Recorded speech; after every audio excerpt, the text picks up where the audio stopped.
What's going on YouTube? CJ Extreme here with a wrestling commentary this time around instead of doing another commentary on a random thing or current events on YouTube or anything like that. This one is going to be about wrestling. And if you know my channel, if you've seen my channel, if you've seen anything on my channel, you know that I like wrestling.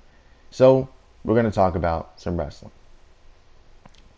We start off with Monday Night Raw. Now everyone knows what happens. It's all over Instagram, it's all over Twitter, it's all over YouTube, all right? It's everywhere. Roman Reigns has leukemia. He's always had it since he was 22, I think is what he said. That sucks, and I hope he does better. You know, I hope he doesn't die from this. I don't want him to die, all right? It'd be cool to see him come back when he comes back, because I think he'll get over this. He's gotten over it before, and I think he'll get over it again, especially because they noticed that the case is occurring in the early stages of it, and usually when you catch cancer in its early stages, you're able to I guess nullify it from the time being. I think that's the proper word for it. Now, I'm no doctor. I'm not a doctor, all right? So I can't say for sure that that's the case, but from what I'm to understand, that's what I think. So hopefully Roman Reigns is going to be all right, and they changed the match for Crown Jewel into Brock Lesnar versus Braun Strowman for the Universal Championship one-on-one matchup, and that makes sense. I mean, they already had the title match anyway. No point in changing like the participants now. Just let them do their thing, and hopefully Roman Reigns does better. And I saw on Instagram, only on Instagram, it's the only place I've been seeing it, people going, oh, so now you guys like Roman Reigns. And it's like, shut the fuck up, dude. Like, hold on. You can criticize. Everyone can be criticized, first off. And he wasn't even being criticized or hated or judged because he had leukemia. He was being judged because of the way he was booked. That's what he was being judged for. That's what a lot of people, the majority of people that don't like Roman Reigns, were concerned with. No one wishes for someone to get cancer. That's not something that you do. And I don't think the majority of people who dislike Roman Reigns' booking is saying that he deserves to have cancer, all right? So I don't see why they're not allowed to feel bad. And anyone saying that they can't feel bad, just stop. I get it, all right? People have been talking shit about Roman Reigns forever. And now they're like being nice all of a sudden. I get that. At the same time, though, does he not deserve their kindness? He does. He deserves people to be wanting him to do better, for people to want him to be healthy, to not die from cancer. He deserves that. And that's what he's getting. And he's not upset about it. So why are you? He said it doesn't matter if you boo me. He understands that people dislike the guy. He understands that people like him and dislike him. He's polarizing. So why are his fans, or so-called fans, trying to freaking jump on the people who try to support him? I don't understand that. Bobby Lashley, Finn Balor, the next match that comes up. And Finn Balor picks up the win via roll-up, which is cool. And I feel like the match could have been better, but I like that Bobby Lashley lost. Now, here's why. They're building him up, right? But him losing could lead to something else. Hear me out. He loses, right? And Lio Rush has been cheering him on, hyping him up for weeks in and out, just hyping up Bobby Lashley. And now Bobby Lashley suddenly takes an L. Now Lio Rush has to take a different approach as his manager to help build him up. You see? I'm not saying that's how the storyline's going, but that's the way it looks to me. That he's been cheering Bobby Lashley, and Bobby Lashley's been winning, so it's been working. So he continuously does it. Now it doesn't work. Now he's got to change something. So maybe this or next week he won't be being as annoying. And it's good to get heat like that, but at the same time, the thing about talking to get heat, you can create genuine heat. You can create genuine hate towards you because you're so damn annoying. Now on 205 Live, he's beloved, but on Raw, man, people are annoyed with that guy. Anyways, Sasha Banks and Ruby Riott go at it. We've seen this match before, and I like watching them face each other. So, I mean, I wasn't too concerned with them having to face each other again. But coming up this Sunday, They're going to have Sasha Banks, Bayley, Natalya taking on the Riot Squad with Ruby Riott, Liv Morgan, and Sarah Logan. And that's going to be quite an interesting match. The Riot Squad should win, in my opinion, because they're actually a team. How they're going to win, I don't know. But they should win no less. I hope the whole pay-per-view doesn't feel like a house show. I hope it feels like a major, huge, epic event. And it probably will. It probably will. I mean, you got multiple titles on the line here. You got the NXT Championship, the SmackDown Live Women's Championship, and the Raw Women's Championship. All on the line. It should be good. I hope so. I hope that Ronda and Ruby end up facing each other after this Evolution pay-per-view. After, you know, both getting wins respectively in their own matches at the pay-per-view. D-Generation X hypes up Crown Jewel. I still don't want it to be in Saudi Arabia. Just go to the UK. Go to Canada. Something else. I know there's a lot of money on the table, but there's just no reason for you to right now be focusing on money with the political situation surrounding Saudi Arabia. And I don't think it's a good idea to go there. But I can't say anything. I'm just some 20-year-old online saying my opinion. And, you know, I am free to do that just like you are in the comment section below. Let's see what we got. Kurt Angle evaluates the World Cup. I'm looking at the WWE YouTube page, by the way, as I'm doing this. So, Kurt Angle evaluates his opponents. He hypes up the tournament. Don't know why it's called the World Cup. I guess because they get to go by the moniker best in the world. That's going to be their gimmick or whatever. At the same time, though, it's not really a World Cup. It's kind of weird to call it that, but eh. And do whatever they want, I guess. Anyways, Apollo Crews and Elias. That's cool. Apollo actually getting some screen time, so that's good.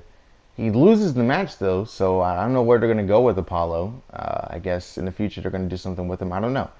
Elias turns face right after the matchup, which is cool. They've been turning a lot of people face. Kevin Owens, now Elias, probably Sami Zayn when he comes back. Turning people face. Braun Strowman right after this also turns face after interrupting Paul Heyman. Paul Heyman cut a great promo. I like how he went from apologetic and, you know, empathetic for Roman Reigns' situation right into promoting the Beast, Brock Lesnar. I like that. Good job, Paul. That was cool. And, I mean, what else would you expect from Paul Heyman? Really good on the microphone. So now Strowman is a face again, and he gets a Claymore kick from Drew McIntyre, who wants to go at it with Braun Strowman. So I'm guessing Braun Strowman is going to win the Universal Championship. And after Crown Jewel, he and Drew McIntyre will be facing off for the championship. I think. Maybe not. I don't know. It's just a prediction. They do a fatal four-way with Nia Jax, Ember Moon, Dana Brooke, and Tamina. And that was a way to hype up the Battle Royal. I don't know if it was necessary, but it was interesting anyways. Ember Moon won. All right. You talk about Suji Coleman. All right. Nice. There's a brawl backstage trying to hype up the match between Mickie James and Alexa Bliss against Lita and Trish Stratus. And apparently Alexa Bliss might not be able to even be at Evolution, which I would hope that she is, because the way they've been hyping it up, they still use her in the promo packages, so it only makes sense for her to now be in the match. They haven't announced any changes yet, so I guess everything is good. I hope so. The main event was awesome. McIntyre and Ziggler versus Rollins and Ambrose. Seen it so many times, but this time it was just as good as any. Well, actually, Hell in a Cell was the best one, in my opinion, of their matches. But this is a good one. This was a good one. And then Dean Ambrose turns on Seth Rollins. May not have been the right night to do it. There's also contrary signing, by the way. I didn't mention that. That's my fault. But Ronda did pretty good there. I didn't see it, so I didn't say it. It's my bad. But I enjoyed the contract signing. Anyways, that was just weird. That was the right night for Dean to turn. It wasn't, but it was. Here's why. With Dean Ambrose turning on Seth Rollins, basically the only reason he was in the Shield is what they're saying here, was because of Roman. That was his true friend. Roman now is out of the picture. It's just Seth. And he didn't trust Seth anyway. So he turned on him. And maybe there's going to be a different reasoning, but the way I see it, it makes sense for Dean Ambrose to turn on Seth Rollins. Now we move on to SmackDown.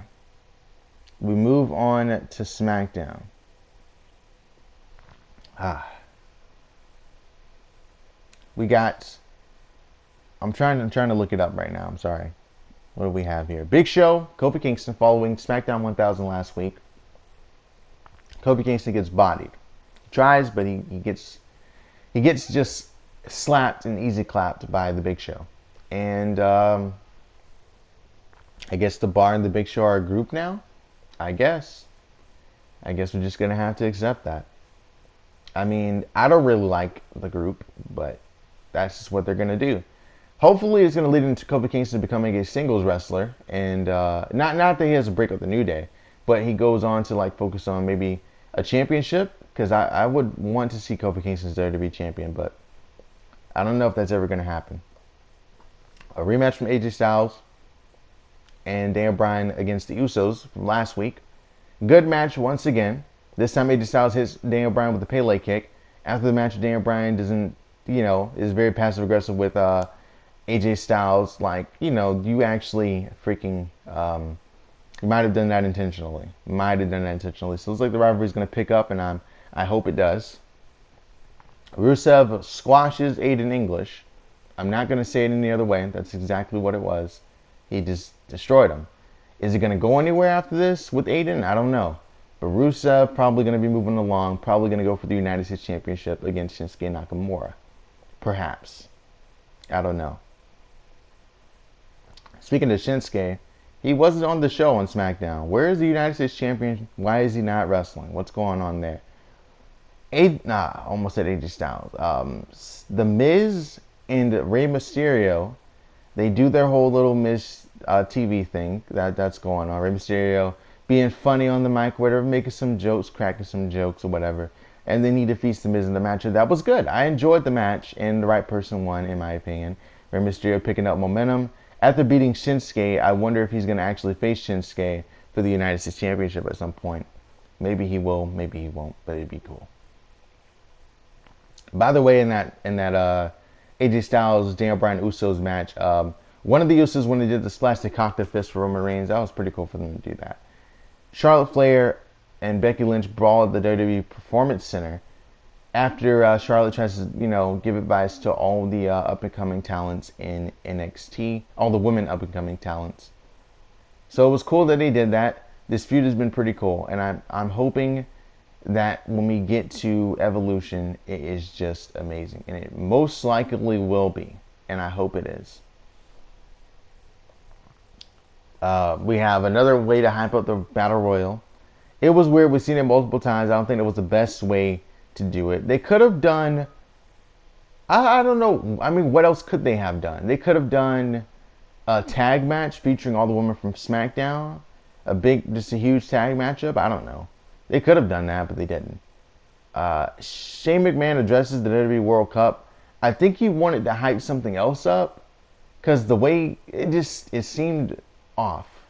Maybe that's just me, but it seemed a little off. He didn't seem like that's what he was out there for, but that's what he promoted, so I guess that's what he was out there for. I don't know. Jeff Hardy and Randy Orton take on one another in a matchup in the main event. I thought this feud was done for, but they're still going, so I guess it's not over. I wish it was over. But, the match was okay, and the finish was dope. The freaking twist of fate into an RKO. They're older now, so they can't. I was hoping to be like a lot smoother. It was still smooth, but I'm saying like if they were still like immediately as he countered the twist of fate, it like fell right into an RKO. I don't know if you guys get what I mean by that, but I don't know. That's just my hopes. I liked SmackDown, but Raw, in my opinion, was better this week. What did we have? We had NXT UK. We had Dakota Kai versus Killer Kelly. We had Tyler Bate versus Wolfgang in the main event. We had Ligero wrestling Mike Hitchman, the Boar, something like that. I don't know what his gimmick is. I enjoyed all the matches, but I think this week was just more so focused on just building up the show. It was just building up the show. Nothing too big happened on this show. We're hyping up some guy who was friends with Pete Dunne and Mark Andrews when they were kids, and he's kind of like, it seems like he's jealous of their success, and he wants, I guess, in his mind, revenge on them at some point. Then you also have Mark, what's his name? Zach Gibson. That's what it is. Zach Gibson, the guy who can get so much heat from a UK crowd. Like they really dislike this guy, and I guess it's just really easy to hate. I guess 205 Live was awesome. I enjoyed the main event, especially Mustafa Ali versus Hideo Itami in a false gateway matchup. We also had Lince Dorado versus Mike Kanellis, which was cool. But apparently there's going to be an Emerald Contenders match next week. Tony Nese and who is he facing? Mustafa Ali, who won the Falls Count Anywhere matchup. Mike Kanellis won his match, and they're trying to build him up. Mustafa defeated Hideo Itami. I don't know where Hideo goes from this, but we know where Mustafa goes. He goes against Tony Nese. And I highly doubt that Tony Nese is going to beat Mustafa Ali, because it will be a heel versus heel dynamic, and they really just started establishing the friendship of Buddy Murphy and Tony Nese, so it wouldn't make sense for them to suddenly break up for the championship. It just wouldn't make sense, in my opinion. NXT, always good, always. Undisputed Era comes out. They try to talk about how they are going to make people fear NXT, because the Undisputed Era is there waiting on them. EC3 comes out, interrupts them. He defeats Adam Cole in a one-on-one matchup. Surprisingly, despite the interference from the Undisputed Era, he still picks up the victory. Bobby Fish, also, by the way, is back. He didn't wrestle in this matchup, but he's good. He's good now, and that's great. And it was a good match between Adam Cole and EC3, but, as I said, EC3 won. And then he got jumped after the match was over, which is cool. We also get Mia Yim versus Aaliyah.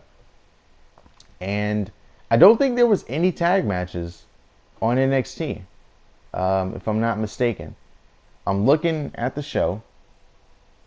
I don't think there was any tag matches. It was cool to see Mia Yim versus Aaliyah, though. Mia Yim picking up the victory, of course, as she was just recently signed to WWE. And now she's starting to build momentum. That's cool. I don't know if she's going to be a women's champion, but she's there. So that's great. Cassius Ohno wants to be respected, and he destroys this new guy. And it was an entertaining matchup just because he was destroying him. And then after the match is over, Nikki Cross comes out and kind of insinuates that she knows what Cassius Ohno did. What did Cassius Ohno do? Because we find out later on who attacked Aleister Black, and I'll get to that. But anyways, they hype up Lacey Evans. They hype up the NXT Women's Championship matchup between champion Kairi Sane and Shayna Baszler, a rematch. And it's going to be a regular one-on-one matchup. Should be dope. And I'm going to enjoy it. I am going to enjoy that. That's for sure. I think it's going to be good. What the best match on the show is going to be, I have no clue. I'm expecting it to be the NXT matchup, but I wouldn't place my bets just yet. We're going to talk about that next week, the whole pay-per-view, once it's over. But anyways, we find out Aleister Black comes out in an epic scene, one of my favorite scenes ever, just destroying the security guards. He's pissed off. Tommaso Ciampa runs away. I think Velveteen Dream was already gone.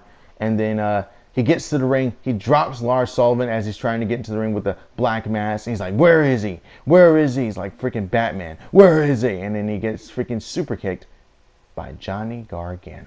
Johnny Gargano is the one who attacked Aleister Black. My goodness.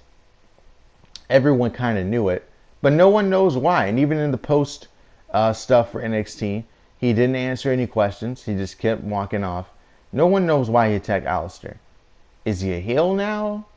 Is he doing it because Aleister Black was in the way? Is it Is it something else? I don't know. He's going to have a reason, I guess. I assume. Matt Riddle, by the way, makes his NXT debut next week. His theme song sounds kind of cool, so I hope it is actually cool and I'm not being baited. Now, I know the order of the matches for the Mae Young Classic, but I know which one I thought was better, so we're going to talk about the better one last, okay? So, we're in the semifinals. We have Io Shirai versus Rhea Ripley, and we also have Toni Storm versus Mayoko Satomura. We're going to talk about Io Shirai versus Rhea Ripley first. Wasn't terrible. It was... If Nixon Newell was in that matchup, I think it would have been better. But I like what Rhea Ripley did. She tried to draw out the crowd. She tried to keep everyone out of it. She tried to slow down the pace, as she should. She did the right thing. She did everything right. And Io Shirai picked up the victory with that really cool moonsault that she does. I'm going to be watching later on Kairi Sane versus Io Shirai back when they were in Japan, just because I want to see it. And I'm gonna watch it, and I'm gonna see what happens. I don't know who won. We're gonna watch it. And you can try to spoil it in the comment section. Doesn't matter. You know why? Because I'm probably already watching it as you're watching this video. If you made it this far. If you made it this far, by the way, say something in the comments, please.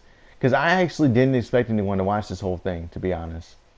I knew it was going to be long. I knew it was going to be a really long video. But anyways, we're talking about something that I like to talk about, so that's good for me. Toni Storm and Mayoko Satomura.